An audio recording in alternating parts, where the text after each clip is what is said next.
5 seconds. Insofar as the High Courts of Andhra Pradesh and Madras in the said two decisions held that sales took place within the state, we are in agreement.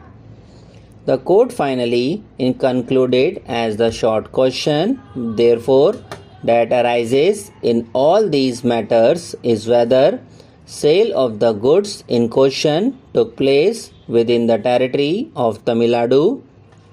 In these cases, sale took place by appropriation of goods. Such appropriation took place in bonded warehouse. Such bonded warehouses were within the territory of state of Tamil Nadu. Therefore, under subsection 2, subclauses A and B of section 4 of the Central Sales Tax Act 1956, the sale of goods in question shall be deemed to have taken place inside the state because the contract of sale of ascertained goods was made within the territory of Tamil Nadu, and furthermore, in case of unascertained goods, appropriation had taken place in that state in terms of clause B of subsection 2 of section 4 of the Central Sales Tax Act 1956. There is no question of sale taking place in course of export or import under section 5 in this case. From that point of view, the amendment introduced by Act 103 of 1976 by incorporating in clause AB of section 2 of the Central Sales Tax Act 1956 does not affect the position.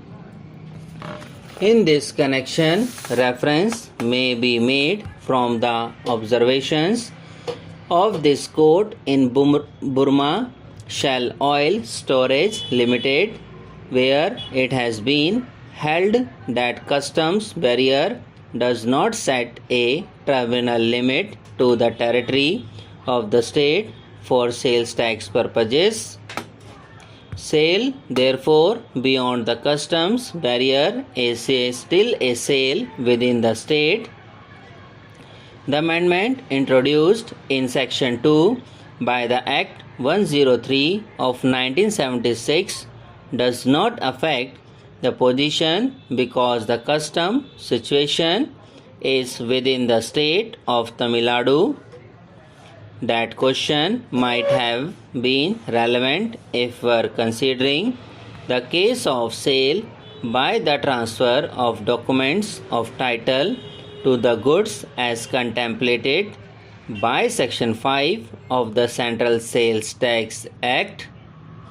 In the premises, we are unable to accept the contentions urged on behalf of the appellants in the civil appeals and also the contentions urged in the writ petition. In the view we have taken, it is not necessary to express our opinion on the other arguments. Applying the principle underlying the said decision, it is clear that the sale to be in the course of import must be a sale of goods, and as a consequence of such sale, the goods must actually be imported within the territory of India, and further the sale must be part and parcel of the import so as to occasion import thereof. Indeed, for the purposes of Customs Act, only upon payment of customs duty the goods are cleared by the customs authorities. Hence, import thereof can be regarded as complete. However, that would be no impediment for levy of sales tax by the state concerned in whose territory the goods had already landed or unloaded and kept in the bonded warehouse. For seeking exemption, it is necessary that the goods must be in the process of being imported when the sale occurs, or the sale must occasion the import thereof within the territory of India. The word occasion is used to mean to cause or to be the immediate cause of. In the present case, the stated sales in no way occasioned import of the goods into the territory of India, for the goods were taken away by the foreign going ship as ship stores for being consumed after the goods had crossed the customs frontiers or Indian waters. Undoubtedly, the sale which is to be regarded as exempt from payment of sales tax is a sale which causes the import to take place or is the immediate cause of the import of goods. The appellants, having failed to establish that the stated goods would be actually imported within the territory of India and had not crossed the customs station, cannot contend that the sale was in the course of import as such within the meaning of section 5. Read with section 2AB of the CST Act. Moreover, there is no direct linkage between the import of the goods and the sale in question to qualify as having been made in the process or progress of import.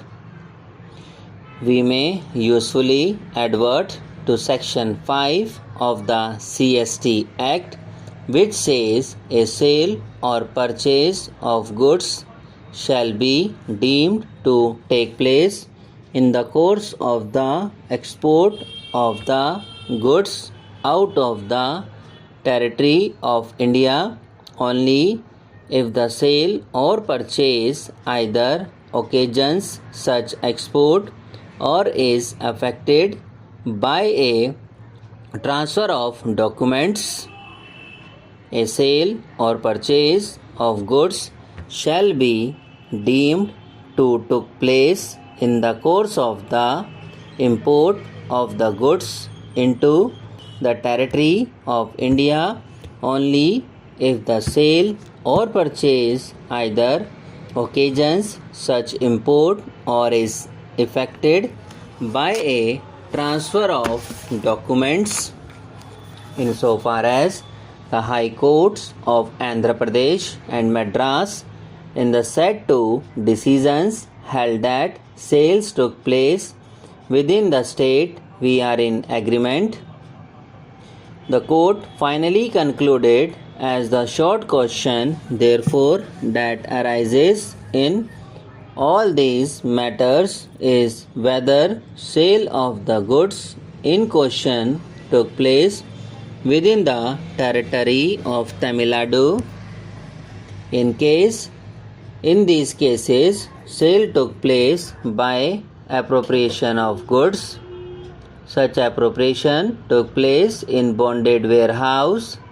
Such bonded warehouses were within the territory of state of Tamil Nadu.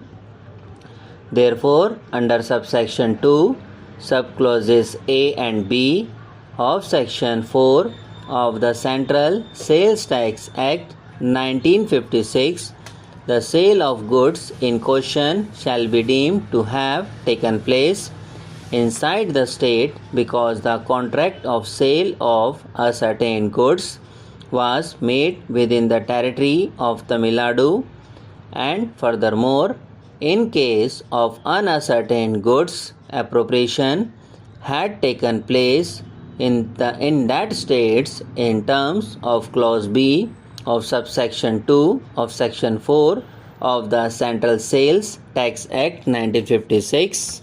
Subscribe now and press the bell icon. Never miss an update.